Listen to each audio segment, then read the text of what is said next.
Hello, you're kicking off the Wednesday's edition of Qpvn English News Bulletin with Milinchi and Gum Deadlines.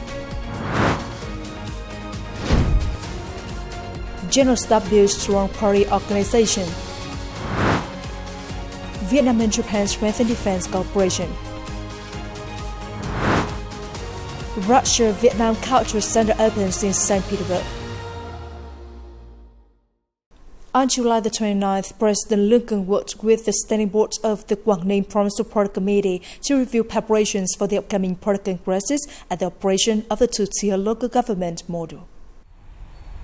After administrative reorganization, Quảng Ninh now has 54 commune-level units, including 30 wards, 22 communes, and 2 special zones. The province has implemented the two-tier government model decisively and properly. President Lincoln praised Quảng Ning's pioneering spirit and strategic vision in deploying the model. After 1 month, it has shown positive initial results in terms of streamlined apparatus, effective management, and increased public satisfaction. He called on the province to strengthen oversight, address challenges promptly, and continue improving the performance of public administration service centers. Regarding party congress preparations, the President stressed the need for strategic documents, clear breakthrough goals, and alignment with national directions.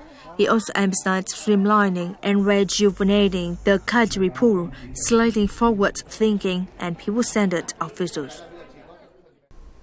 On July the 29th in Hanoi, the Party Committee of the General Staff, organ of the Ministry of National Defense, convened its 19th Congress for the 2025-2030 term under the motto Solidarity, Democracy, Discipline, Breakthrough, Development.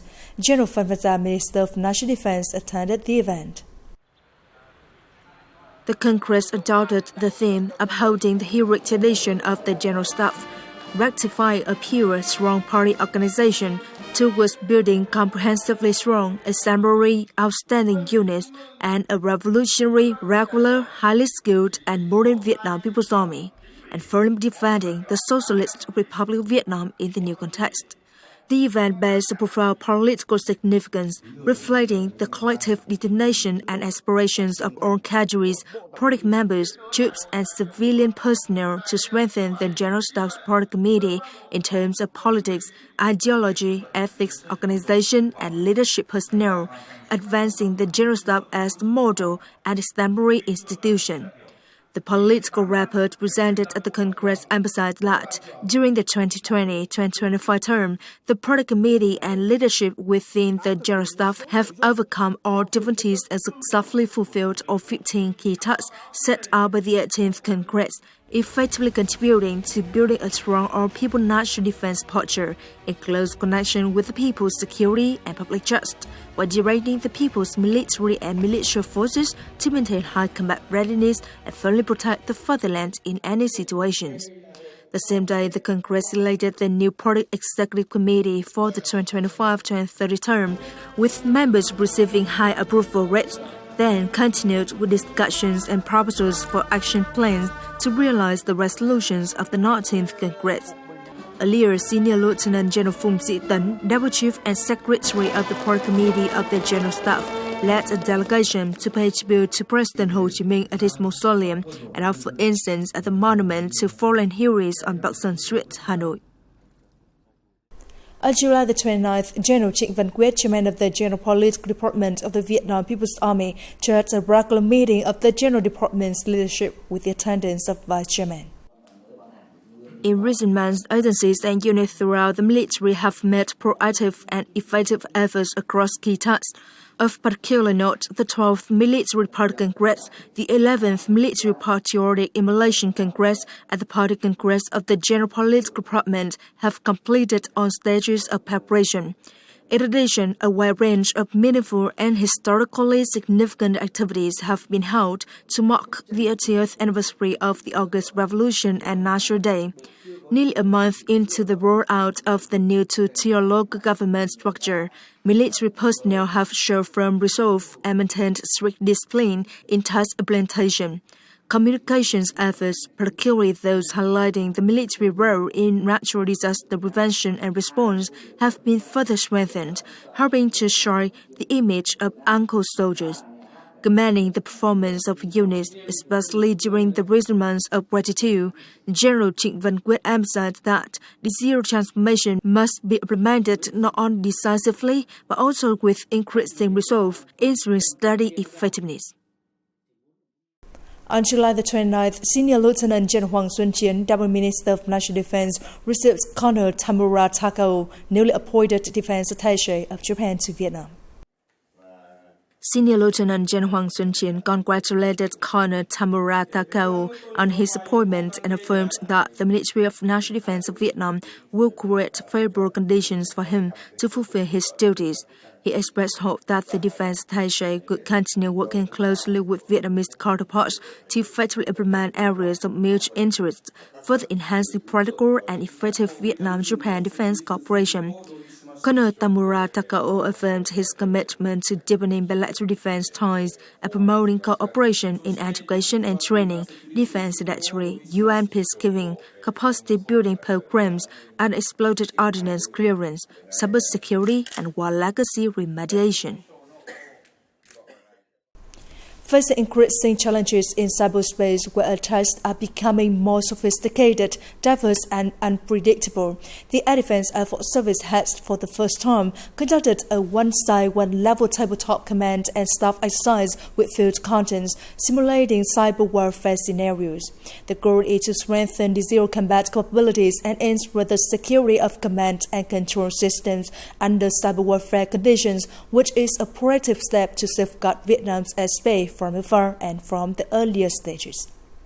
During the exercise, cyber forces from Command 86 created realistic and progressively challenging scenarios, including sudden attacks on command networks, loss of control over key digital platforms, malware infiltration of on-duty computers, and the complete shutdown of automated systems, causing serious disruption to command process and operations.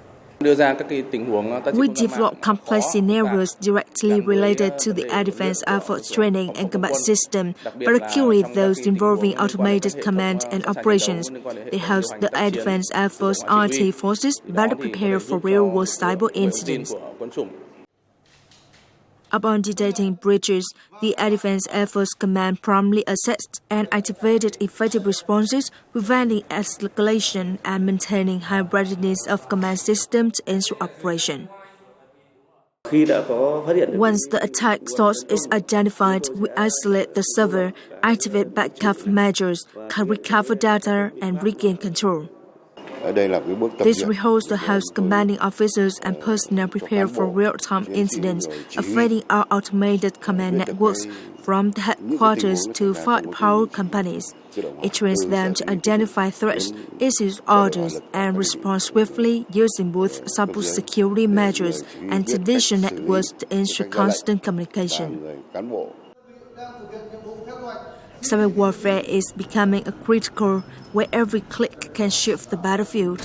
For the Air Defense Air Force Service, mastering cyberspace is not only a master of technology, but a vital pillar in protecting the skies of the fatherland. Coming up next, Russia-Vietnam Cultural Center opens in St. Petersburg. With pivotal role in new area. The first ever Russia-Vietnam Cultural Center was inaugurated at Hexen University, a Russian state pedagogical university in St. Petersburg on July the 20th. This event comes as the two countries celebrate 75 years of diplomatic relations and marks the continuation of vibrant cultural exchanges following the official visit to Russia by General Secretary Tô Lâm in May 2025. Madam Ngô Phương Ly, spouse of General Secretary Tô Lâm, emphasized the enduring value of cultural and educational cooperation between Vietnam and Russia. In a world facing constant upheavals, she noted culture and the arts serve as enduring bridges that bring nations closer together. She expressed hope that the new standard could become a space where two rich and distinctive cultures converge, helping students, lecturers, and those who love Vietnam deepen their understanding of the country, its people, language, and arts. Speaking at the ceremony, Deputy Minister of Education of Russia, Andrei Konev, hailed the launch of the center as a milestone in bilateral ties that will deepen people-to-people connections and stand as a powerful symbol of the enduring friendship between the two nations. Rector Sergei Tarasov, representing Hostan University, underscored the significance of establishing the first Russia-Vietnam culture space on campus. He voiced his belief that the new center could serve as a foundation for expanding academic and cultural collaboration, enriching mutual understanding between the Russian and Vietnamese peoples. The opening of a center dedicated to the Vietnamese language and culture creates a valuable platform for Vietnam studies, enabling us to organize academic conferences, cultural exchanges, and events that promote a deeper understanding of Vietnam's language, traditions, and history. A special drum performance by Vietnamese and Russian artists concluded the event on a high note. The show mesmerized the audience with its elegance and emotional depth, highlighting the cultural beauty of both nations. The veterans wrote heroic epics in war with courage and loyalty.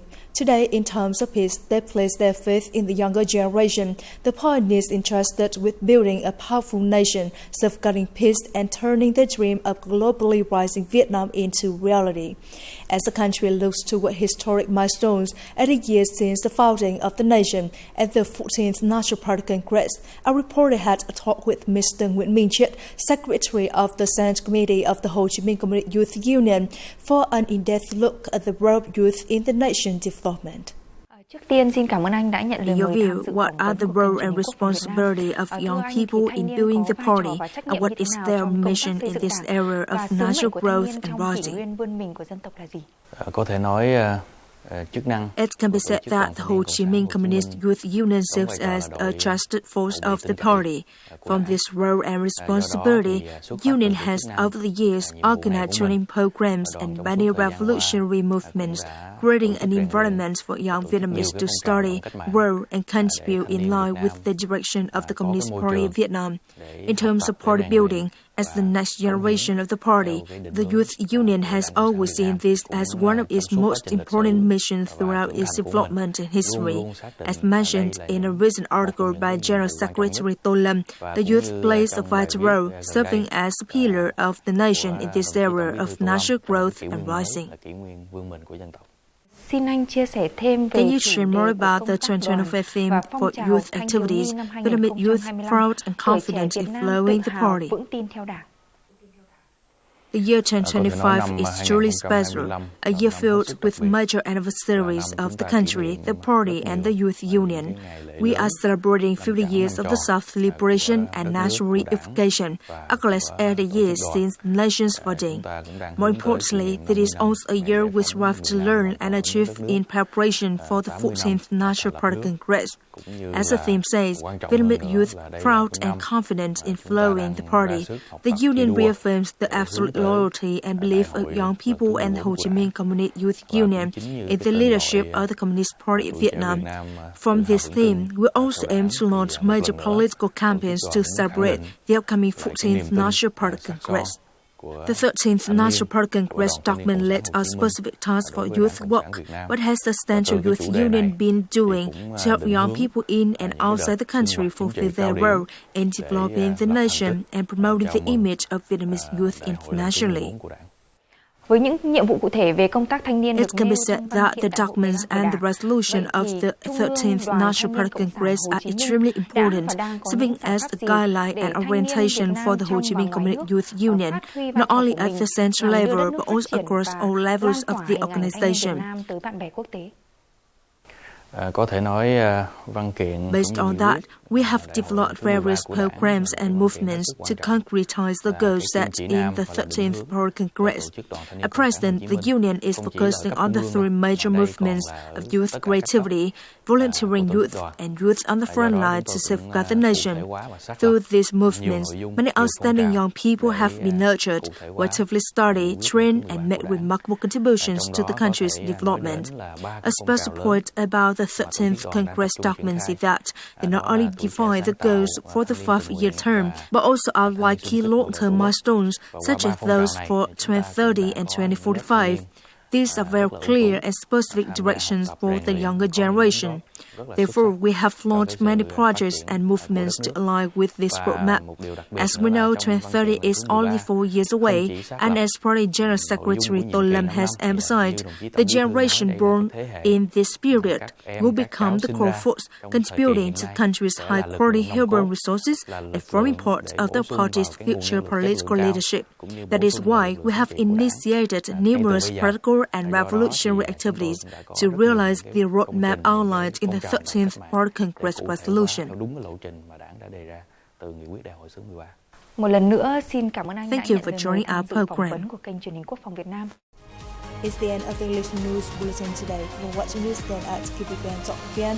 Goodbye and see you next time.